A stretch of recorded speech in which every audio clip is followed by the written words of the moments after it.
Peace and love to the family, peace and love.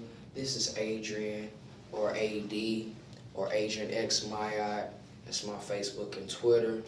I'm coming at you live.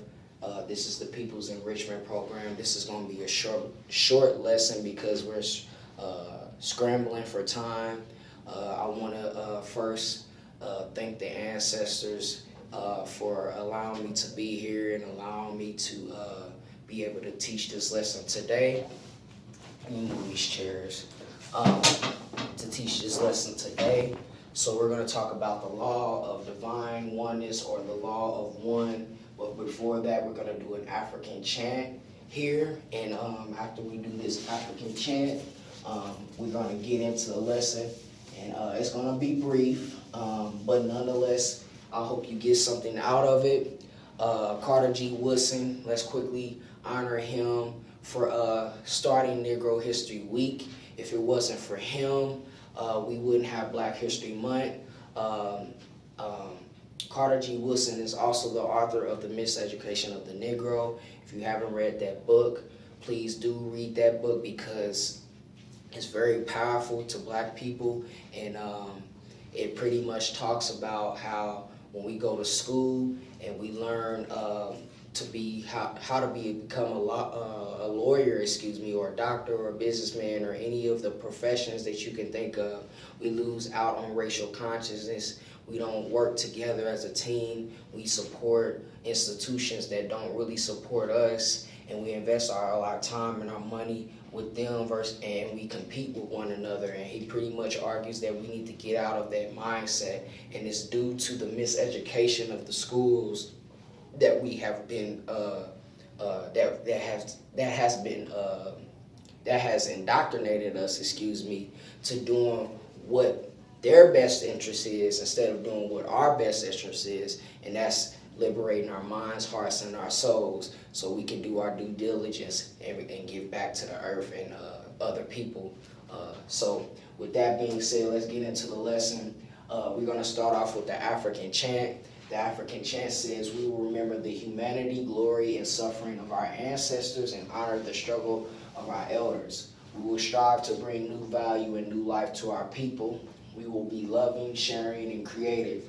We will work, study, and listen so we may learn so we may teach. We will cultivate self-reliance. We will raise many children for our nation. We will have discipline, patience, and devotion and courage. We will live as models to provide new direction for our people, and then we will win, okay? And then I will say Ashe, which means it is what it is, or power or authority in the Yoruba language. Or I would say also Namaste, meaning the light that dwelleth within me, may it also dwelleth within you. I will also say Uhuru, which is in Swahili, and that means freedom. Okay, and I also will say Ubuntu, which means we are because I am, or I am because we are. Okay? And now let's get into the law of divine oneness. I'm going to read that. The law of divine oneness, or the law of one, states every soul living and discarnate is connected at the level of the collective unconscious. That means when they say unconscious, that means your subconscious, okay? All right? Deep within higher self, okay? Your higher self is Nehes. Remember, in the ancient Kemetic language, Nehes means spiritual awakening or spiritual enlightenment, okay? We are part of a great energy gestalt. Gestalt is pretty much the many different pieces or layers that make up the whole, but they're deeper, but it has deeper meaning to make up the whole, to make it for what it is, okay? So that's what the gestalt is, and that's called God, okay? God, so in a great energy gestalt called God, and we are a part of God. We are God. It is the goal of the gestalt to move the energy forward, creating more energy. So in living harmoniously, we each increase our vibrational rate and intensify the vibration of the entire gestalt. When we are disharmonious, we decrease, the vibration of the entire just thought, because we are one. Everything you think, say, and do affects every other soul. Okay, so you keep that in mind, that nobody can think better than you, nobody can talk better than you, nobody can do you better than you. Okay, I'm gonna draw something here at the top.